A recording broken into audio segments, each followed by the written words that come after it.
अब हम एक्सेल 2007 की वर्कबुक में वर्कशीट को इंसर्ट करने का तरीका देखेंगे। बाय डिफ़ॉल्ट वर्कबुक में 3 वर्कशीट मौजूद होती हैं, शीट 1, शीट 2 और शीट 3।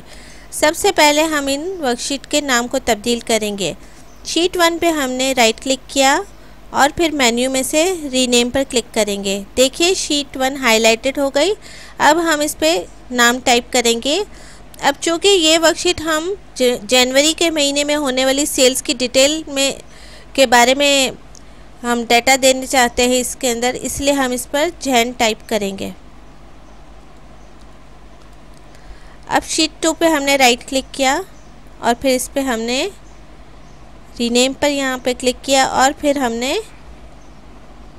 यहाँ पे फैब टाइप कर लिया।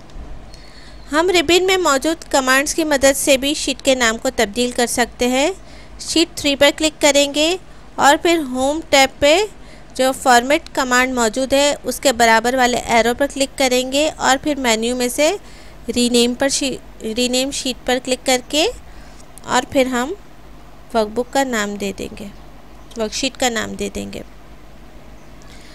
अब यहाँ पे हमें एक आइकन नज़र आ रहा है जो असल में इंसर्ट वर्कशीट का आइकन है, जिस पर हम क्लिक करते हैं तो हमारे पास यहाँ वर्कशीट इंसर्ट होती चली जाती है। देखिए यहाँ पे वर्कशीट इंसर्ट हो गई।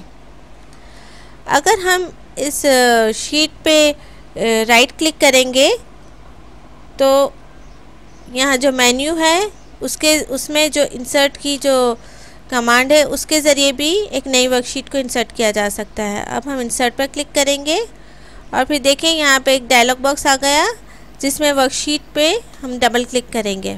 देखिए शीट 10 यहाँ पे इंसर्ट हो गई है।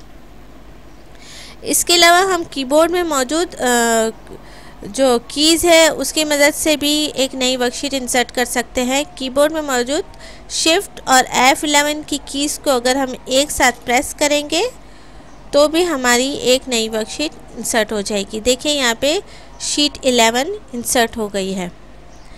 यहाँ हम देख रहे हैं कि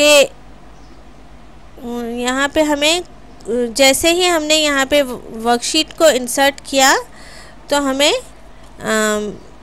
कुछ टैब्स जो है वो डिस्प्ले होने बंद हो गए, यानी कि वो हाइड हो गए।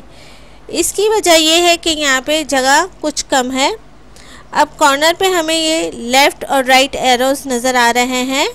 हम अगर यहाँ राइट एरो पर क्लिक करते हैं तो हमें राइट साइड पर मौजूद शीट का टैब नज़र आएगा, जबकि अगर हम लेफ़्ट एरो पर क्लिक करेंगे तो देखिए जो लेफ़्ट साइड पे जो हमारी शीट का टैब था वो हमें नज़र आया। और जो दरमियान में ये जो 2 एरो हमें नज़र आ रहे हैं इन पर अगर हम क्लिक करेंगे तो हमें लेफ़्ट साइड और राइट साइड पर मौजूद जो टैब्स है वो नज़र आते जाएंगे। अब हम वर्कशीट को डिलीट करने का तरीका देखेंगे।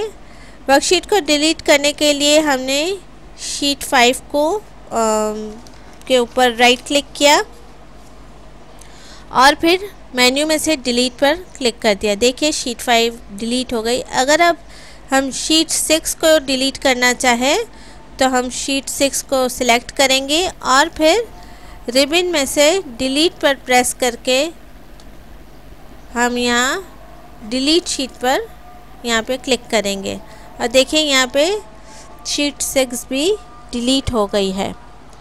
अभी हमने वर्कशीट को इंसर्ट करने का और डिलीट करने का तरीका देखा। अगली वीडियो में हम रॉज और कॉलम्स को इंसर्ट और डिलीट करने का तरीका देखेंगे।